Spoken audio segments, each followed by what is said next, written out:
오늘 여러분들이 교독하신 교독 시편 43편 마지막에 보면은 너는 하나님께 소망을 두라 이런 말이 있죠. 같이 한번 읽어볼까요? 너는 하나님께 소망을 두라. 영어로 얘기하면 You put your hope in the Lord. 주님 안에 당신의 소망을 두세요 라는 뜻입니다. 다시 말해서 주님은 당신의 소망입니다. 나의 소망입니다. 나의 생명입니다. 나의 행복입니다. 그런 뜻을 가지고 있죠. 공교롭게도 우리나라가 지금 2024년인데 우리나라에 선교사가 들어와서 복음을 전한 지 몇 년째가 되는 해냐면 140년이 되는 째예요. 140년 전에 우리 대한민국은 어땠을까? 아마 여기 계신 어르신들도 140년 전에 우리나라가 얼마나 가난하고 못 사는 나라였는지 상상이 안 될 거예요.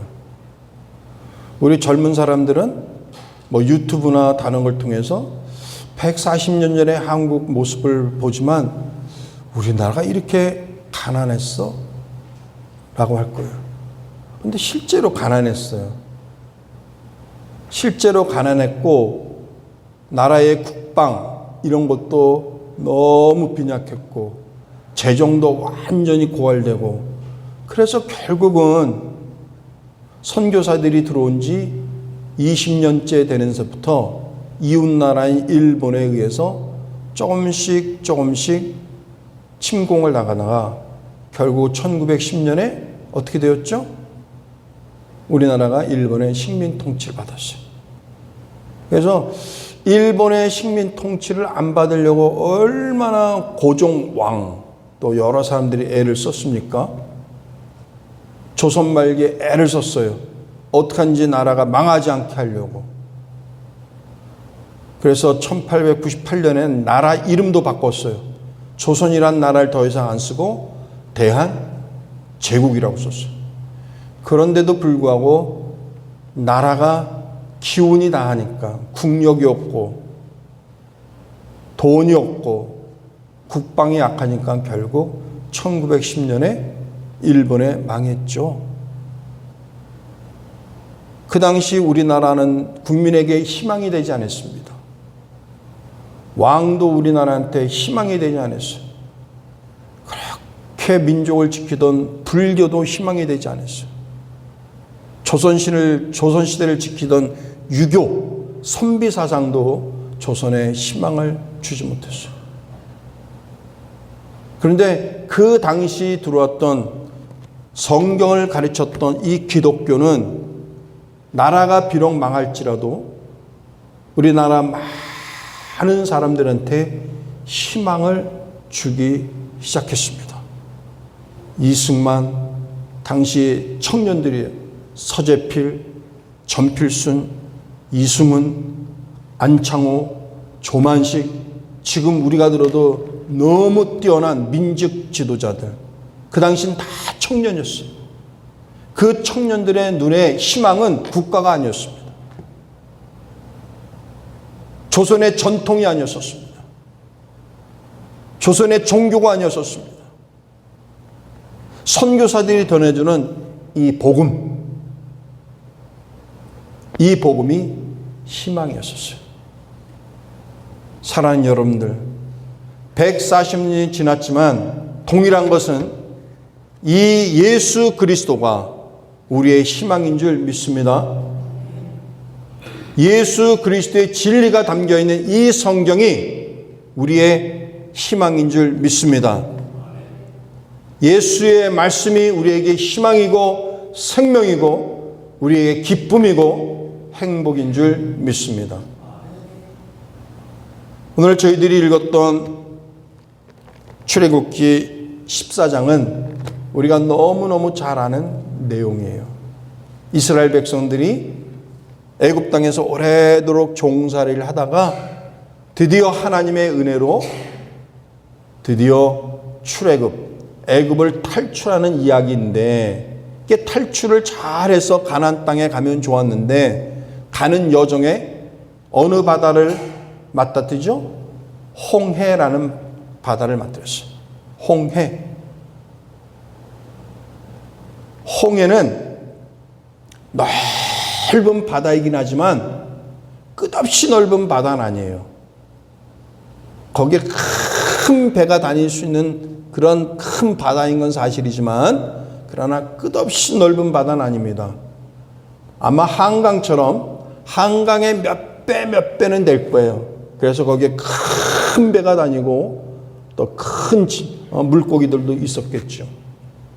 그러나 함부로 건널 수 없는 그런 바다, 홍해입니다. 이 홍해를 딱 맞들었는데, 여러분들이 잘 아는 것처럼 하나님의 특별한 인도와 섭리 속에서 이스라엘 백성들이 다 합쳐서 한 200만이라 그래요. 장정들만 60만이라 그랬으니까 거기에 남녀노소 합치면 약 몇 명? 200만 명이 홍해를 건널 것이다 라고 우리가 얘기를 하는 것이죠. 이 사람들이 무사히 건너는 그런, 정말 저희들이 주일학교 때부터 또 천장년이 되었을까지 끊임없이 듣고 배우고 또 읽을 때마다 힘이 나는 기적의 대서사시가 바로 홍해를 가로지르는 그런 이야기예요. 그런 이야기 중에서 21절과 22절 말씀을 좀 중심으로 여러분들과 말씀을 나누겠습니다. 21절 말씀을 한번 같이 읽어볼까요? 21절 시작. 모세가 바다 위로 손을 내밀매 여호와께서 큰 동풍이 밤새도록 바닷물을 물러가게 하시니 물이 갈라져 바다가 마른 땅이 된지라. 여러분들이 잘 아시겠지만 제가 다시 한번 설명해 드리면, 하나님의 명령에 따라서 모세가 홍해 바다를 향하여 손을 이렇게 어떻게 했다고? 내밀었어. 지팡이를 들고 이렇게 내밀었단 말이에요. 그랬더니 어떤 일이 생기냐면, 여호와 하나님께서 어떻게 했습니까? 큰 동풍, 동쪽에서 큰 바람을 일게 했어요. 바람이 서쪽이나 북쪽에서 온 것이 아니라 동쪽에서 큰 바람이 1시간, 2시간이라 얼마만큼? 밤새도록 바람이 불어서 바닷물이 어떻게 됐어요? 갈라졌어요. 이렇게 갈라졌어요. 바닷물이 쭉 갈라졌어요. 그리고 갈라져서 그 바닥이 드러난 거야. 그 물 속에 있던 바닥이 오래도록 있었으니까 다 진흙이 아니겠습니까? 그런데 사람들이 건널 수 있도록 그 바다가 어떻게 됐다는가? 다 단단해져 마른 땅이 된 거예요. 다시 한번 설명해 드립니다. 하나님의 명령에 따라서 모세가 지팡이를 들고 바다를 향하여 이렇게 가르니까 갑자기 큰 동풍이 불어서 그 바다가 갈라졌어요. 얼마나 큰 바람이 부는지 갈라졌어요. 갈라져서 이게 밤새도록 갈라져 있는 상태로 되었고, 갈라진 그 밑바닥은 진흙이 아니라 마른 땅이 되어서 그 갈라진 틈, 그 밤새도록 해서 200만 명이 무사히 어떻게 했다는 거예요? 다 건너갔다는 거예요. 할렐루야. 이게 성경에서 가르쳐 주는 거예요. 어떤 과학자가 얘기하기를, 과연 얼마나 큰 바람이 불면 큰 강이, 바다가 쫙 갈라질 수 있을까? 이렇게 조사를 했는데 바람이 상당히 세게 불어야 한대요. 보통 우리가 돌풍이 오고 그래서 사람이 걷지 못하고 나무 뿌리가 뻑뻑 뽑혀질 때, 그때 한 40km, 한 50km 정도의 바람만 불어도 나무 뿌리가 뽑혀요. 차량도 위험합니다. 그런데 이러한 바닷물이 갈라지려면 얼마나 큰 바람이 불어냐면 거기에 7배, 8배 달하는 350 또는 400km로 바람이 불어야 하는데 그 속도가 뭘까? 어느 정도일까? 혹 여러분들 비행기 타보셨는지 모르겠어요. 비행기가 하고 팡 해서 바닥에서 하늘로 뜨는 순간에 속도가 얼마인 줄 아세요? 그 속도가 350에서 400이 돼야지 그 무거운 비행기가 뜨는 거야. 그 속도가 어마어마한 거죠. 그러니까 비행기가 뜨는 속도만큼의 강한 바람이 불어야 바다가 갈라진다는 거예요. 근데 그렇게 갈라졌을 뿐만 아니라 그 갈라진 것이 어떻게 됐어요? 밤새도록 있었어. 밤새도록. 근데 그 바람에 그 너무 세서 그 센 바람이 그냥 바닷물만 막았지 사람들이 걷는 데는 지장을 줬어 안 줬어요? 전혀 지장이 없었어요.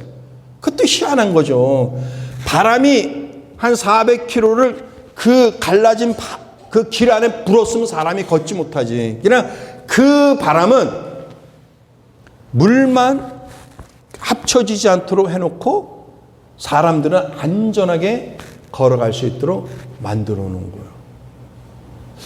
참 이런 그래서 그 밤새도록 200만 명에 달하는 청년들, 어른들, 어린아이들, 노인들, 그 다음에 짐승들이 다 건너갈 수 있었던 거예요. 그러니까 홍해가 상당히 많이 갈라졌던 거예요. 이렇게 조그맣게 갈라져서 200만 명이 어떻게 밤새도록 걸었겠어요. 200만 명이 밤새도록 걸어서 건너갈 수 있었다면은 그 길이가 엄청나게 갈라졌을 것이다 라는 것이 학자들의 이야기예요. 이것은 오늘 성경에서 얘기하는 하나의 성경적 뭡니까? 사실에 제가 여러분들이 쉽게 이해할 수 있도록 설명해 준 것이지 하나도 성경을 더하거나 뺀 것이 없어요. 성경은 이러한 하나님의 어떤 능력에 의해서 그 홍해가 갈라진 그 틈을 향하여서 200만 명에 달하는 사람이 한 밤에 다 건넜다고 이야기를 합니다.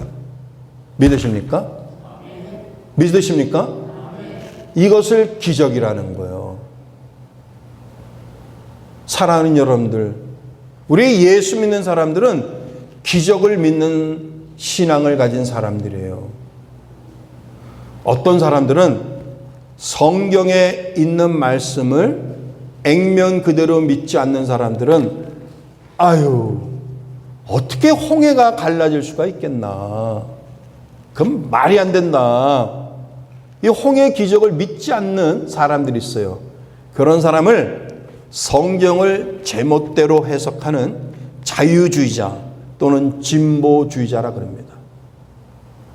이런 사람들은 얘기하기를 좀 더 사람들이 이해하기 편하게 설명을 해요. 예를 들어서 깊은 홍해를 걷는 것이 아니라 홍해도 이렇게 보면은 깊은 곳도 있고 어떻게 낮은 곳도 있을 거 아니에요. 어느 곳을 가보면 거의 무릎에 닿을 수 있는 곳도 있을 거 아니야. 아마 그런 데를 찾아 건넜을 거야. 이렇게 설명하는 사람도 있어요. 이런 사람들은 성경에 나오는 기적을 믿지 않습니다. 예수님께서 오병이어의 기적을 일으킨 것을 믿지 않아요. 어떻게 떡 5개와 물고기 2마리로 5,000명이 넘는 사람들을 배불리게 먹일 수 있느냐. 이것은 아니다. 그 당시 5,000명이 다 자기 도시락을 가지고 와가지고 예수님이 기도하는 순간에 다 자기 도시락을 먹은 거다. 그래서 이 성경을 기록한 사람이 예수님을 좀 멋지게 얘기하려고 그렇게 한 거다. 그렇게 성경을 다 그렇게 자기 마음대로 해석해. 자기 생각, 합리적으로 똑똑하다는 생각으로 해석을 해요. 그렇게 보면 성경에는 수많은 기적이 있잖아요. 제가 지금 홍해 기적, 오병이어 기적만 얘기했지만 성경에는 기적이 그 2가지 뿐입니까? 예수님이 동정녀 탄생을 하셨어요. 이것이 있을 수 있는 일입니까? 예수님이 물 위를 걸으셨어요. 있을 수 있는 일입니까? 죽은 자를 살리셨어요. 있을 수 있는 일입니까? 성경에는 기적이 너무너무 많이 나오는 거예요. 결국은 이겁니다. 이 66권의 성경을, 이 성경을, 우리가 갖고 있는 성경을 나는 틀림없는 하나님의 말씀으로 믿는다. 아멘? 이것과 아니다. 이 성경은 사람이 썼기 때문에 거기에는 우리가 꼭 믿지 못할 그런 부분도 있다. 그래서 성경의 어떤 부분은 우리가 받아들일 수가 있고 성경은 어떤 부분은 우리가 안 받아들인다. 이러한 자유주의자들이 있어요. 사랑하는 여러분들, 우리의 신앙은 이 성경은 오로지 하나님의 말씀이란 사실을 믿으시기를 바랍니다. 우리 한국교회는 아무리 어려운 위기를 겪고 있어도 하나님의 말씀을 철저히 믿어요. 140년 전에 선교사님들이 오셔서 열심히 성경을 가르쳤어. 성경을, 사경이라는 걸 통해서 열심히 성경을 가르쳤더니 우리나라에 방문했던 많은 사람들이 비록 나라가 망하고 일제 식민 통치를 받지만 교회를 가보면 성도들이 눈이 반짝반짝 거리는 거예요. 찬양을 뜨겁게 하고 말씀을 열심히 듣고 성경을 열심히 읽고 공부하는 거예요. 그래서 한국을 방문했던 많은 외국인들이 한국 교회를 향하여 한국 사람들은 참 성경을 사랑하는 그리스도인이다. The Korean church is the Bible loving Christian. 성경을 사랑하는 교인들이다. 이렇게 설명을 했어. 한국 사람들이 자랑한 게 아니라 외국 사람들이 한국 교회를 보고 그렇게 칭찬을 한 거야. 그래서 한국 교회는 그 어려운 일제 시대에도 한국 교회는 꾸준히 성장했고 해방 이후 6.25 전쟁 맞으면서 많은 순교를 했지만은 그래도 한국 교회는 건재했고 경제적으로 어렵고 나라가 참 힘들 때도 한국교회는 열심히 기도하고 하나님은 나의 희망입니다. 이 교회의 희망입니다. 이 민족의 희망입니다. 액면 그대로 성경 말씀을 부르짖으며 한국교회는 세계의 교회가 놀랄 정도로 성장한 그것이 바로 우리의 교회예요. 그리고 수많은 나라에 2만 5천 명에 달하는 선교사를 보냈던 나라, 우리 대한민국의 한국교회예요. 그 모든 뿌리는 우리의 신앙이 다 어디에서 출발했기 때문에 성경에서 출발했기 때문에 그래요. 사랑하는 성도 여러분들, 우리의 신앙은 결코 이 하나님의 말씀에서 떠날 수가 없습니다. 성경에서 기적을 얘기하면 기적을 믿어야지 돼요. 홍해를 가르신 그 기적의 하나님, 오늘 이 시간 나의 삶 속에서 오늘 또는 내일 앞으로 5년 뒤 나의 삶 속에서 하나님이 나를 기적처럼 인도하여 주실 줄 믿습니다.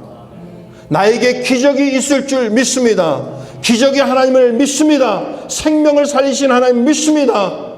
아무것도 없어도 희망과 소망을 주시는 하나님을 믿습니다. 이러한 신앙이 우리에게 필요합니다. 이것은 어디에서 가르쳐 주는 거예요? 성경에서 가르쳐 주고 있는 교훈이에요. 사랑하는 여러분들, 성경을 믿는 사람들은 결코 침몰하지 않습니다. 성경 액면 그대로 믿는 신앙은 결코 좌초하지 않습니다. 성경을 든든히 붙잡으시고 말씀에 의지하여 살아가는 여러분들이 되어지길 원합니다. 기쁠 때에 하나님께 감사하며 하나님, 이 기쁜 순간에 내가 어디로 무엇을 더해야 합니까? 사람 찾아가지 마시고 조용히 여러분들의 방에서 성경을 읽으며 하나님께서 나를 어디로 인도하실지, 내가 어떤 일을 더 하도록 하실지 말씀을 더 가까이 하십시오. 힘들 때가 있습니까? 사람 찾아대며 낙심하고 투덜투덜 대지 마시고 조용히 방에서 성경을 펴며 하나님 말씀을 주옵소서. 내가 이 길을 헤쳐나갈 수 있는 길이 무엇입니까? 하나님은 나에게 어떤 방법을 준비하고 있습니까? 하나님의 말씀을 묵상하고 하나님의 말씀을 통해서 해법, 솔루션을 찾을 수 있기를 바랍니다. 하나님은 반드시 이 성경을 통해서 여러분들에게 희망을 주시고 생명을 주시고 기적과 같은 일을 이루어 나갈 줄 믿습니다. 22절 말씀을 다시 한번 보겠습니다. 22절 말씀이에요. 같이 읽습니다. 시작. 이스라엘 자손이 바다 가운데를 육지로 걸어가고 물은 그들의 좌우에 벽이 되니, 여기서 중요한 단어 하나가 있는데요. 뭐냐면 이스라엘 백성들이 바다 가운데를 육지로 뭐 했다고요? 걸어가다. 나는 이 말이 참 중요하다고 생각해요. 걸어가다. 따라해 보십시오. 걸어가다. 금방까지는 물이 철철철철 넘치는 바다였었어요. 그러더니 그 순간에 큰 동풍이 불어서 갈라지더니 그 땅이 마른 땅이 되었어. 마른 땅이 되었지만 여전히 저쪽과 저쪽에는 막 큰 바닷물이 이렇게 바람에 의해서 가려져 있는 거야. 그리고 하나님과 모세는 자, 이 길을 건너라 그러는 거예요. 사람들 마음속에는 두 종류가 있었을 거예요. 야, 하나님께서 만드신 길이야 하면서 주저없이 뛰어드는 사람도 있었겠지만, 그 어떤 사람은 야, 괜히 들어갔다가 우리 눈에는 분명히 마른 땅 같지만 갔다가 그냥 진흙대에서 빠져 죽는 거 아니야? 그 한참 가다가 뭐 1시간 정도 걸었는데 갑자기 물이 합쳐져가지고 막 물이 합쳐서 우리가 다 죽는 거 아니야? 그래서 나는 못 걸어가겠어. 이런 사람도 있을 수 있겠어요, 없겠어요? 그렇죠. 믿지 못하겠어. 아무리 하나님이 그렇게 길을 만들었고 그 길을 만들었어도 아유, 이게 걱정돼. 가다가 괜히 믿고 가다가 이거 뭐 큰 봉변 당하는 거 아니야? 그냥 물속에서 그냥 수장 죽는 거 아니야? 그래서 어떤 사람은 못 데려갔겠지. 근데 성경에서 보면은 200만이 다 믿고 어떻게 했어요? 앞으로 나간 거예요. Step forward. 앞으로 나가는 거예요. 앞으로. 난 여러 가지 귀한 교훈이 담겨 있지만 하나님께서 베푸신 그 기적의 길, 하나님께서 만들어진 그 생명의 길을 의심하지 아니하고 어린아이부터 어른들까지 심지어 짐승들까지 다 데리고 한 발자국 한 발자국 그 바닷길을 걸어간 거, 난 그게 참 대단하다고 생각해요. 성경 어디에도 나는 못 걸어가겠습니다, 죽을 수 있어요, 이렇게 하는 거 하나도 없어요. 그냥 600만 명이 다 걸어갔어요. 오히려 죽은 사람들은 누구냐? 그걸 보고 뒤쫓아오던 애국 군대가 우리도 쫓아 건너가겠다 그랬는데 하나님께서 물을 합쳐서 그 애국 군대는 다 어떻게 했어요? 죽었죠? 그게 성경 이야기죠. 그래서 성경은 이 출애굽기는 이스라엘 백성들이 싸운 것이 아니라 누가 싸웠다 그래요? 하나님이 싸우셨다. 그렇죠? 정확합니다. 하나님이 싸우신 거예요. 하나님이 길을 여섰고 하나님이 건너가게 만들었고, 우리 인생을 살다 보면은 선택할 때가 많아요. 선택. 선택. 내가 뭔가를 추구해야지 돼. 여기를 추구할까? 여기를 추구할까?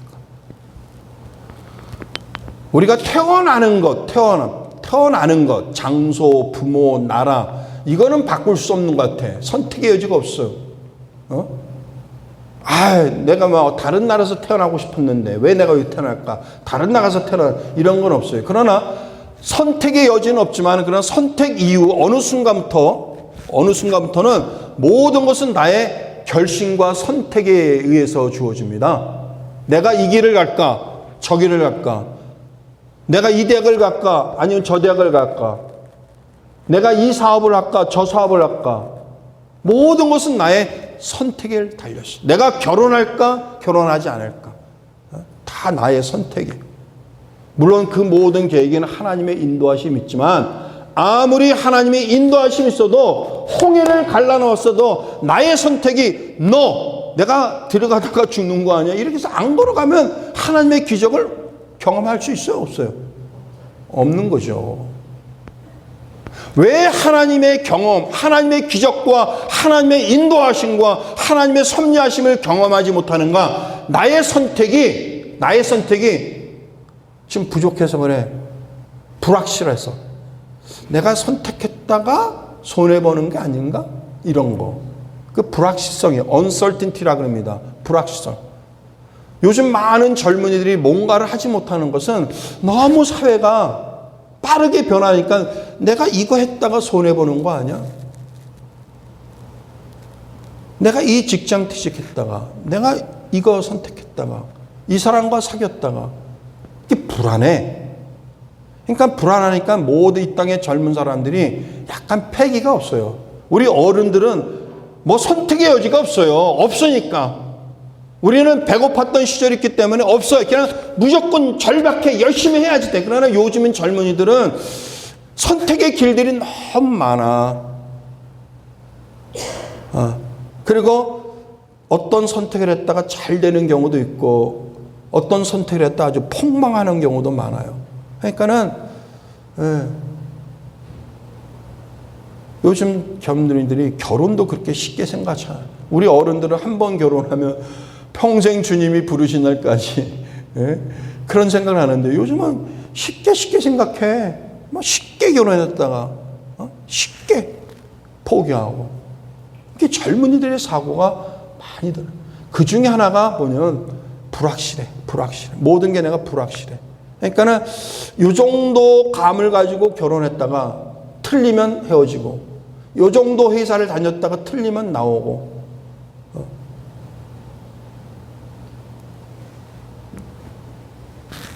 두 번째는 어떤 마음이냐면 우리 예수 믿는 사람들이 정말 하나님이 만드신 그 원칙과 하나님의 기적을 믿으면서 이 성경 말씀대로 살아가지 힘든 그런 시대가 뭐냐면 너무 우리 사회에 가득 찬 이 반기독교적 문화와 정서예요. 예전에는 예수 믿는다, 예수 믿으세요, 이런 것들이 참 자랑스럽고 많은 사람들이 존중했는데 요즘 어떻게든지 전도도 힘들고 조금만 교회가 뭐 하면은 교회를 향해서 비난하고 또 내가 믿음대로 살겠습니다 그러면 뭐 그렇게 유난 떠느냐. 그리고 특히 예수 믿는 사람들이 좀 성경적으로 이 성경 말씀대로 이렇게 믿고 살려면은 그렇게 사람들이 그냥 못 살게 구는지 몰라요. 이단들은 더 이상하게 만들어버리고. 그래서 요즘 예수 믿는 사람들이 이 확실한 선택을 못 해나가. 좀 기운이 없어요. 어른들도 그렇고 젊은이들도 그렇고 예수 믿는지 안 믿는지 알 수가 없어. 교회를 가야 성경책을 들고 교회 가는 모습으로 저 사람이 교회 다니는구나 라는 거지. 이 모든 것들은 하나님이 주신 그 축복의 길, 그 기적의 길을 가는 데 있어서 우리 예수 믿는 사람들이 그 선택하는 그 길을 가야 하는데 그 길을 가면서 하나님이 인도하시는 길이다 라는 확신을 갖지 못하는 그 불확실. 그 다음에 내가 이 길을 가면은 세상 사람들은 나를 뭐라고 할까? 지독한 예수쟁이, 고집스러운 예수쟁이 하면서 나를 그냥 이상한 예수쟁이로 딱 이렇게 딱 왕따 시키는 거 아닐까? 뭐 이런 두려움들이 많기 때문에 예수 믿으면서도 기적을 체험하지 못하는 거예요. 한 가지 말씀을 드리며 마치도록 하겠습니다. 예수 믿는 사람은요, 다는 그렇지 않지만 너무 좋은 길, 넓은 길로만 가려고 하면은 이 성경대로 살 수가 없어요. 성경 말씀대로 산다는 것은 넓고 좁고 평화로운 길이 아니라 때로는 그 길이 좀 좁아. 때로는 욕을 먹는 길이에요. 무슨 말인지 알겠어요? 우리의 가는 길을 여러분들이 성경에 말씀을 액면 그대로 믿는 이 말씀대로 살겠다라고 그런 신앙의 결심을 하면 여러분들의 신앙의 길은 좁은 길일 수도 있고 또 잘갈 같은 길일 수도 있어요. 그게 신앙의 길이에요.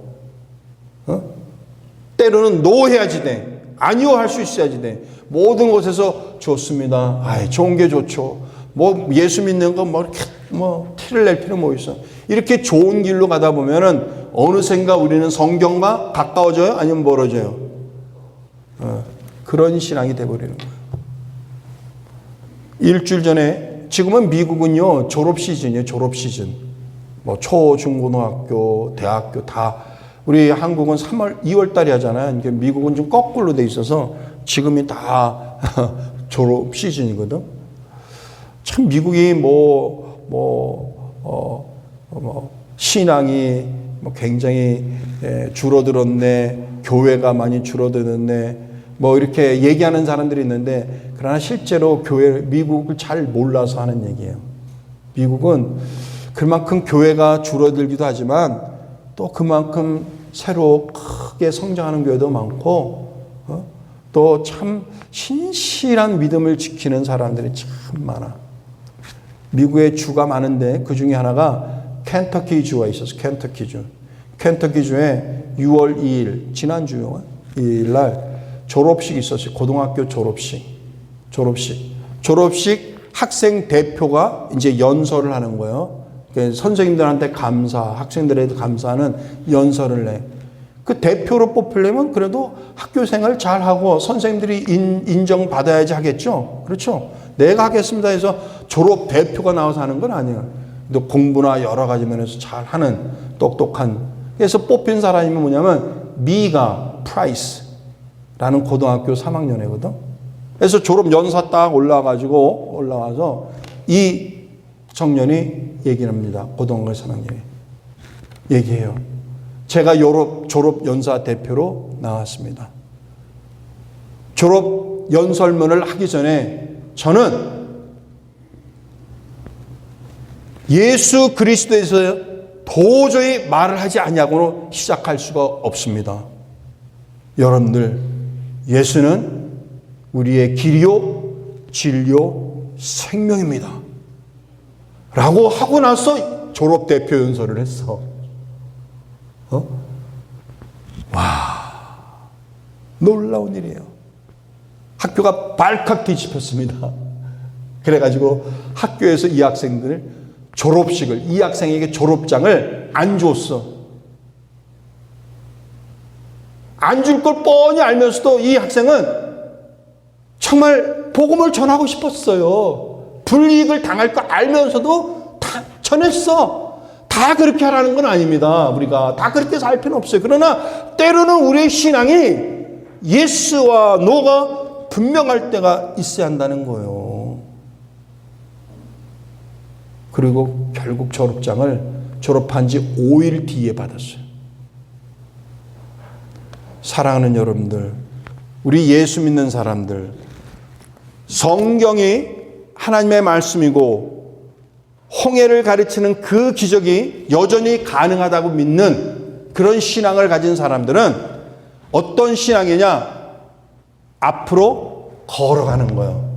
One step forward. 한 스텝 앞으로 나가는 거예요. 뒤로 가는 게 아닙니다. 옆으로 가는 게 아닙니다. 어떻게 해요? 성경에서 22절에 육지로 걸어가다. 그렇죠, 생각해. 걸어가다. 앞으로 걸어가는 거예요. 뒤로 걸어가는 게 있습니까? 앞으로 걸어가는 거예요. 그래서 홍해를 건넌 거예요. 이쪽에서 저쪽 땅으로 건너간 거예요. 죽음의 땅에서 생명의 땅으로 건너간 거지. 이것이 성경을 믿는 하나님의 사람들의 신앙의 자세인 줄 믿습니다. 사랑하는 여러분들, 우리는 길을 건너가는 사람이 돼야지. 하나님이 나를 인도하신다. 하나님이 때로는 막힌 길이 있으면 기적을 베풀어서 그 길을 뚫을 것이다. 나는 그 길을 걸어갈 것이다. 그러한 신앙이 우리 모든 어르신들, 또 우리 모든 젊은이들에게 넘치시기를 주의 이름으로 축복합니다. 기도하겠습니다. 고마우신 주님 감사합니다. 오늘도 생명의 말씀, 이 성경 말씀을 통하여 홍해의 기적뿐만 아니라 오병이의 기적뿐만 아니라 성경을 액면 그대로 하나님을 믿는 사람들은 기적의 하나님을 믿어야 한다는 사실을 깨닫게 하신 것 감사합니다. 하나님이 만드신 생명의 길, 축복의 길, 행복의 길, 생명의 길을 향하여 우리 믿음을 가지고 주님을 더욱더 신뢰하는 마음을 가지고 앞을 향하여 그 길을 건너갈 수 있는 우리 모든 섬김의 교회 성도들 되게 하여 주옵소서. 작년들은 그 일을 그 믿음으로 평생을 살았습니다. 앞으로도 그 믿음으로 우리의 길을 걸어갈 수 있도록 도와주시옵시고, 우리의 젊은 세대들 참 믿음을 지켜가기 어려운 시대, 기적을 기적이라고 말하기 어려운 그런 시대에 예수노가 분명하며 하나님이 만드신 그 길, 하나님께서 원하시는 그 길을 잘 걸어갈 수 있는 우리 모든 젊은 세대들 될 수 있도록 축복하여 주옵소서. 예수님에게 하신 이름으로 기도드리옵나이다. 아멘.